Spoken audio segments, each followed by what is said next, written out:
He pointed a gun in her head and he told her, "You're going to die. I already killed someone.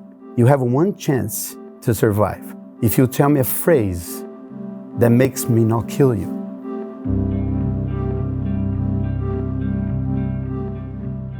One of the time that I was feeling very sick, very ill, I can't even breathe. I have to catch my breath between spoons when I'm gonna eat it. I went to the hospital, my heartbeat was 27. I was admitted to the ICU immediately, and I stayed there for several days. Nobody can figure out what was going on with me. I remember one particular night, they are dripping nitroglycerin straight into my vein all the time. So I have this headache that I want to bounce my head on the wall. I was passing out so much headache that I had. And I remembered that I prayed to God. I said, "God, I can't live like that anymore. Make me sleep. Let me sleep. I can't stand anymore this headache." In my room, like somebody was there with me, I hear a loud saying to my ear, "This is just a test. You're gonna be okay." And I just fell asleep, like deep sleep, for 3 hours.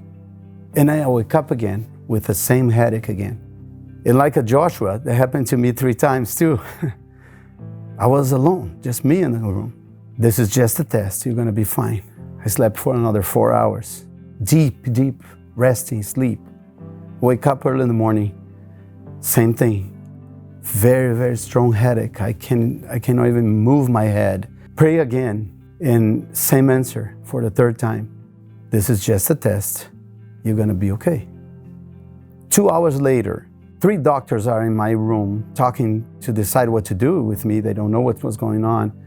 And one young doctor walked in and he said, "You guys ever did a CAT scan on him?"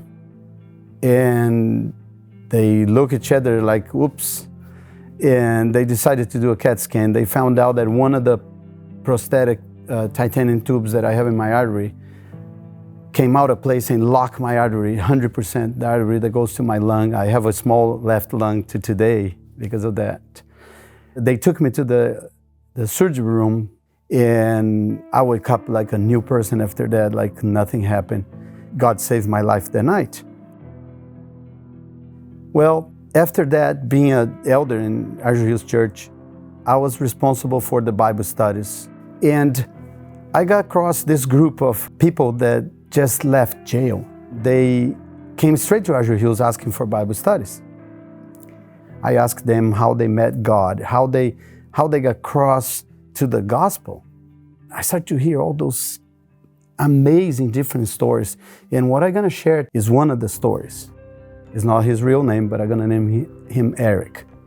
The first images he recalled in his mind when he was 11, he remembered his mom being in the room with different men every night. They are part of the gang. He saw one guy hit his mom so hard that she fell on the ground bleeding, and he thought she was dead. He looked towards to the furniture and he saw the guy's gun and grabbed the gun and killed the guy with 11 years of age.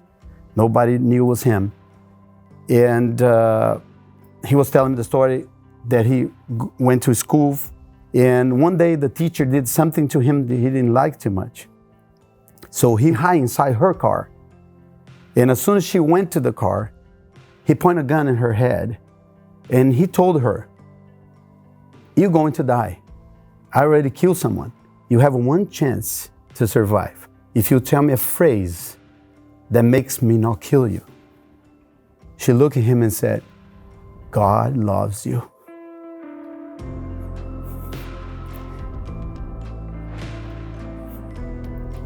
And he was telling me that his hand was shaking. He wants to pull the trigger, he could. And he opened the door of the car and ran away. I told him that I'm 100% certain that he will meet her in heaven. I told him this lady is sent by God to him, because what she told him when he got to school is only God can make somebody say what she said. As soon as he opened the door, she told him, "Only you, me, and God knows."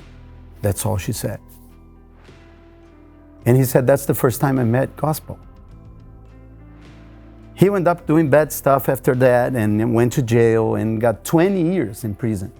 He met God in jail. He said to me, I know why you didn't die in a hospital that night, because I told him the story.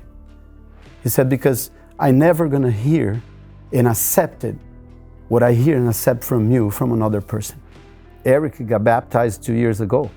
His mom's word to me was, the son that left jail was not the same son that left my house when he went to jail. So I want to meet the same God that he met. God today still makes miracles with purpose, with a reason. I don't know what you're going through. I don't know if my situation is better or worse than yours. One thing I know, we share the same Father. Sometimes I feel bad because I think, why me? Some people go inside the hospital with the flu and never get out. One day I asked my wife at the hospital, one day I'm gonna ask God when I got to heaven, why He saved me. And she said, you don't have to ask Him why He saved you. You have to ask Him for what you saved me. And I know in my heart, that's the reason He saved me. My name is Dalton Mastercola, and this is my story.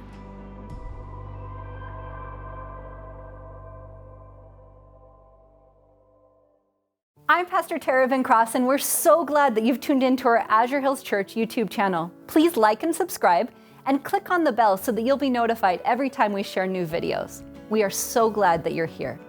Until next time, please know that we're praying for you as you continue to be a voice of hope.